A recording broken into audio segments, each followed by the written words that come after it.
Good morning.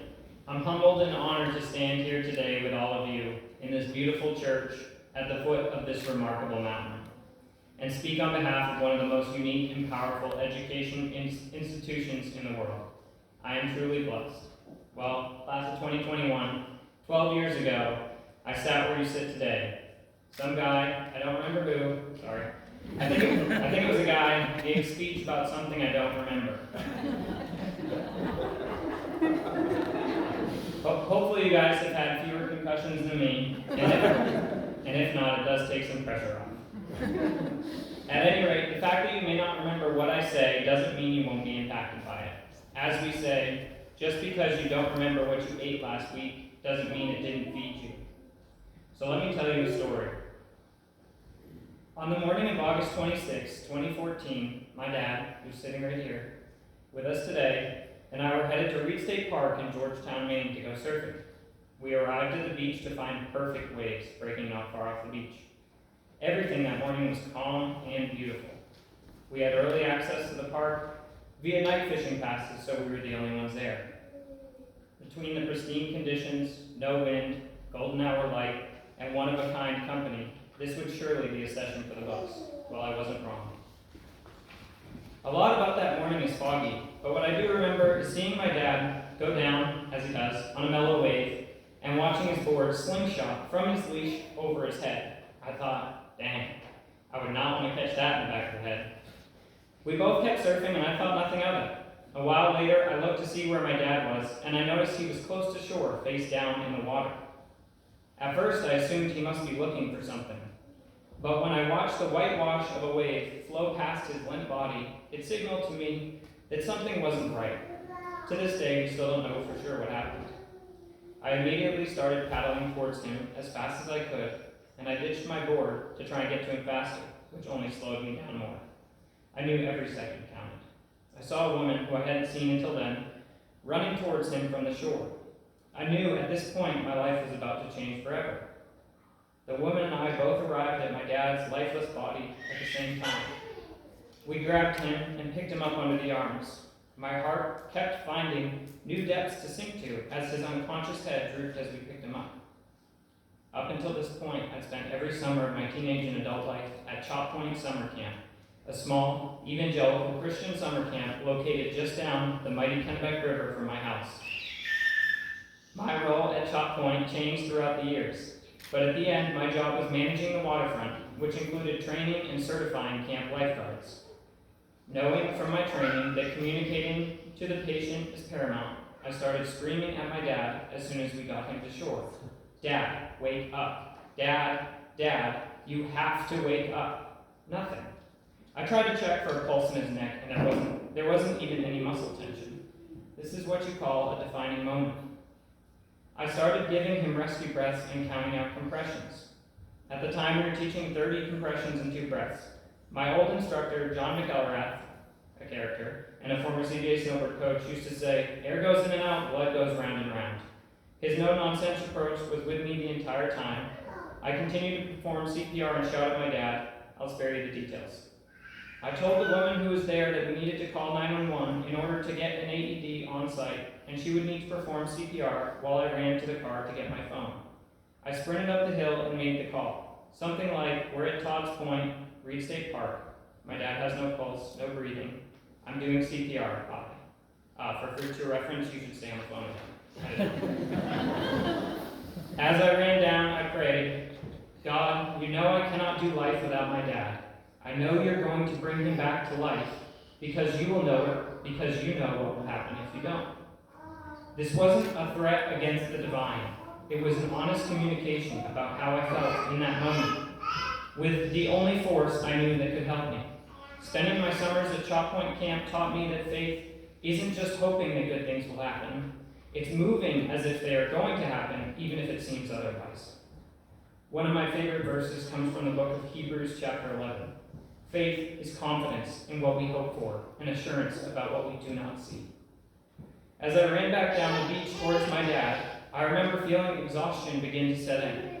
I thought to myself, if you slow down now and your dad dies, you will never forget yours. When I got back to my dad, he was still lying motionless. I took over CPR again and continued to shout at him. I remember my dad starting to agonal gasp, a desperate cry for life. Hope infused. I continued on until the women grabbed my hand and put it on my dad's heart. It was pounding. About that time, paramedics started arriving. I stepped away as they supplied oxygen and put my dad on the backboard. He was moving his arms around trying to figure out where he was. As we carried him up on the backboard, he asked what happened. I told him he'd been in an accident. He asked if I saved him. I said yes. We loaded my dad into the back of an ambulance, and I wanted nothing to do with riding with him. I'd done all I could. Having not seen my dad's legs move, I didn't know if my dad would be paralyzed the waist down. Thankfully he's not, but truth be told, I didn't care if he was alive. Now my dad sits in the audience with us, practically unscathed, apart from a few fused vertebrae. He shreds the loaf with my 5-year-old niece and nephew. He has his own version of this miraculous story, and can tell you about the land of the living in the life beyond. Should you hear his version of the story, you'll take comfort knowing there's nothing to fear in death. We've since become friends. I'm so sorry. I'll get through it, I swear. We've since become friends with a woman who was on the beach that morning. Her name is Natasha. She's a French-Canadian woman, part angelic being. I want you to know that on that day, Natasha was on a walk at the beach because she spends a week each year at a retreat center nearby. Natasha suffers from PTSD from finding her husband who had committed suicide years before. That morning, Natasha was sitting on the beach having dark thoughts. A Buddhist, Natasha closed her eyes and asked for a sign of meaning and purpose. I guess you could say her prayer was answered. I really debated telling you this story today. I asked myself, is this story appropriate for the setting? Shouldn't I just give the normal follow your passion speech? The problem is, I'm 30, only 30, and reading my bio, you know I've been all over the place, and I haven't really done that yet.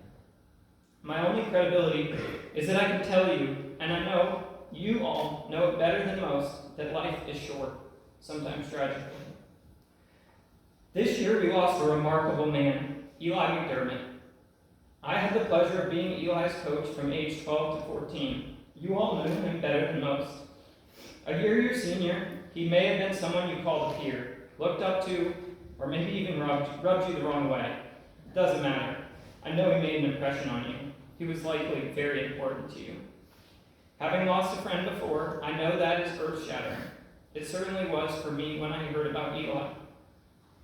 I can't talk about finding your passion, because while that is important, what is most important are the people around you. Anne-Marie talked about this last night. So you know, we didn't coordinate on that, so you know this is important. Listen up.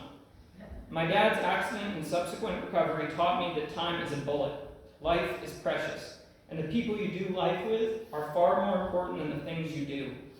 I'll take failure with a great group of people over success with so-so people any day. All these people, that's it. Your tribe is the most important way that you express who you are. They say that you are the average of 5 people you spend the most time with. Emery said that last night. That was uncoordinated. So choose carefully. You've done well so far. You're so insulated here at CVA by strong positive influences. When you leave and travel the world, get a degree, or go into the workforce, it will be up to you to decide who you surround yourself. The people you are around, in turn, will shape and mold you. So again, choose carefully. And when you find that tribe, whether it be your college friend group, workplace friendships, business partnerships, or romantic relationships, encourage one another and hold each other accountable. Check in on each other and reach out when you yourself need a friend. Remember that you can go faster alone, but you can go further together. To the audience, I'm confident that the wisdom, experience, and character of these students far exceeds their years. Mark my words and watch as they go and do great things. To the graduates, I have faith that who you have become in your time at CVA will catapult you into a life of meaning and purpose. Don't forget where you came from and who helped you to get there. I trust you will pay it forward. Congratulations to the class of 2021, their family, and the village it takes to turn young boys and girls into these incredible men and women before me. Thank you very much.